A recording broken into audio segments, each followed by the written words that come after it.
charged with murder after police say that he beat a man to death who was reportedly trying to go into the bathroom stall that his daughter was in. Melvin Harris is accused of killing Leon Armstrong earlier this month at a Quick Trip convenience store in Phoenix. Carter Evans spoke to both families, including the suspect's daughter. Carter, good morning. Good morning. Earlier this month, Melvin Harris and his teenage daughter visited this convenience store so she could use the restroom. It was just before midnight, and it was just supposed to be a brief stop, but it ended in a deadly fight right here outside the parking lot. What do you think your dad was doing that night? Protecting me. Melvin Harris's 16-year-old daughter says she regrets telling her father what happened inside this Phoenix Quick Trip convenience store on August 2nd. Her mother asked that we not disclose the teen's name. Now someone's dead, and now everyone's coming at me like I did something to him. According to court records, inside the store, a man entered the women's restroom and tried to get into her closed and locked stall door. Shortly after the teen told her dad what happened, Harris alerted a security guard to, quote, take care of the situation or he would do it himself. Security told him they would handle the situation. Security was like, oh yeah, we don't play that. That's the third time he did that. We're going to F him up if you don't do it. Harris later allegedly approached the man outside the QT where he punched him in the face, causing the victim to fall, then struck the victim in the face several more times and also kicked and stomped on him.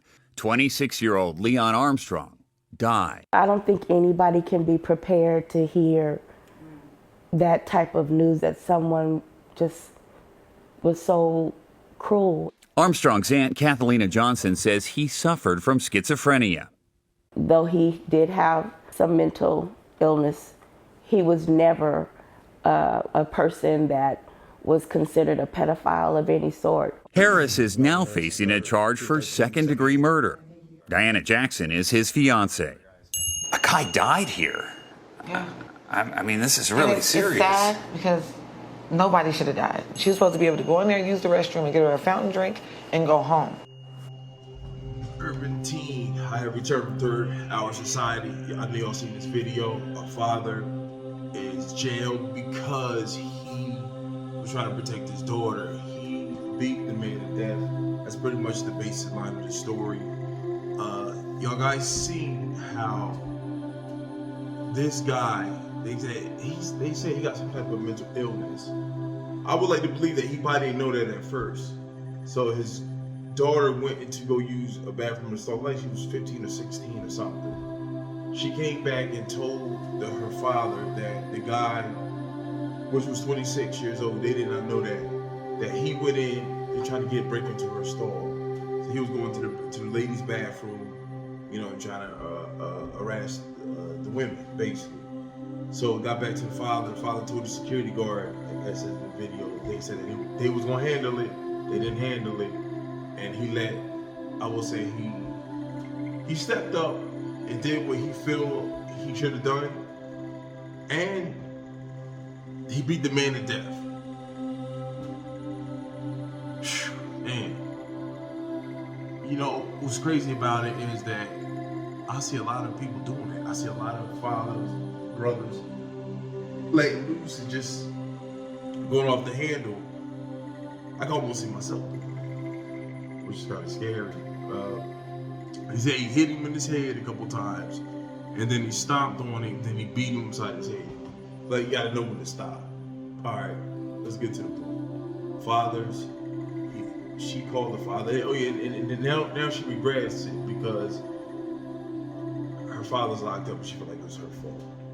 It's not her fault. To me, it feels like it's both ends, both sides, right? The guy should have been done that.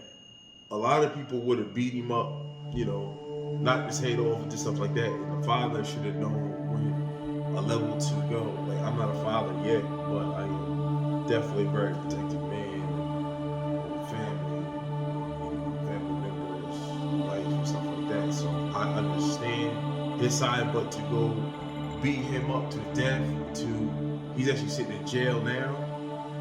Trying to give him a manslaughter or something like that. Yeah, he tore him up. See, I gotta take my own advice too. We have to be careful. We gotta control our emotions.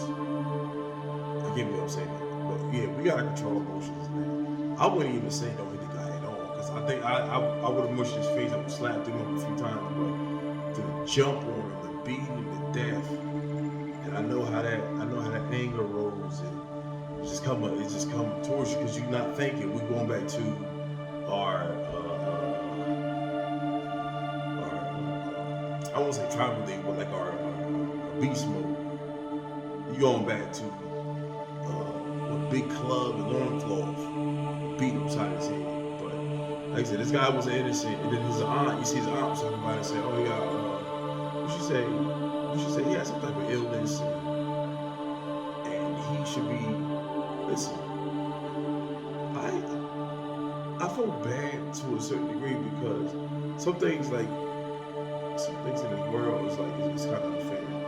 I don't know how far that would actually get this guy to actually go into a women's bathroom and try to stick up with women because he got a mental illness, or was that just like the detective story? But every action have a reaction, and that's what happened. Like a lot of guys would have done that. A lot of dudes would have crashed out and beat this dude up, and I think that this teaches us that when we see stuff like that, that we could move a certain way. Yeah, slap him up.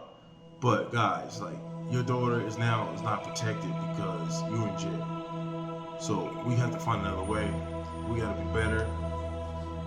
Slap him up.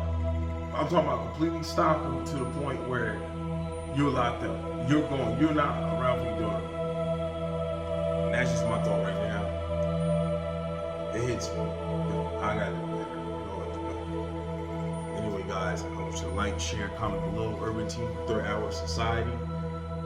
Got some new content coming out like usual. Tell me what you guys think. Comment below. I'll see you guys later. Peace.